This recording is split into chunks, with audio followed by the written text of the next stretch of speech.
விளையாட்டுத்தனமாவும் இருக்குதுங்க. நீர்நாய்ங்க ரொம்ப கூச்ச சுபாவம் கொண்டதா இருக்குதுங்க. அது மட்டும் இல்லாம இது மனிதனை கண்டா ஓடி ஒளிஞ்சுக்கிடுதுங்க. நீர்நாயோட கர்ப்ப காலம் சுமாரா 60 இருந்து 86 நாட்களா இருக்கும்.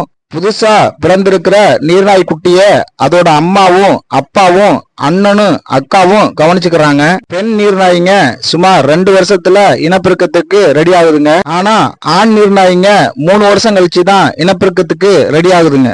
ஆத்தோட கரையில நீர்நாய்ங்க பொந்த தோண்டி வச்சிருக்குங்க. அந்த பொந்துக்குள்ள புதுசா பிறந்த நீர்நாய் குட்டிங்க 1 மாசம் வரைக்கும் இருக்குதுங்க. 1 மாசம் கழிச்சு அந்த நீர்நாய் குட்டிங்க தண்ணியில நீந்த ஆரம்பிக்குதுங்க. இந்த நீர்நாய் குட்டிங்க 1 வருஷம் வரைக்கும் தன்னோட குடும்பத்தோட இருக்கும். அப்புறம் தனியா பிரிஞ்சு போயிரும். இந்த நீர்நாய்ங்க 16 வருஷம் வரைக்கும் உயிரோடு இருக்குதுங்க. நீர்நாய் பொதுவாக மீன்கள், சிறிய நீர்வாழ் உயிரினங்கள், பறவைகள் போன்றவற்றை உணவாக எடுத்துக்கிடுதுங்க. நீர்நாய்ங்க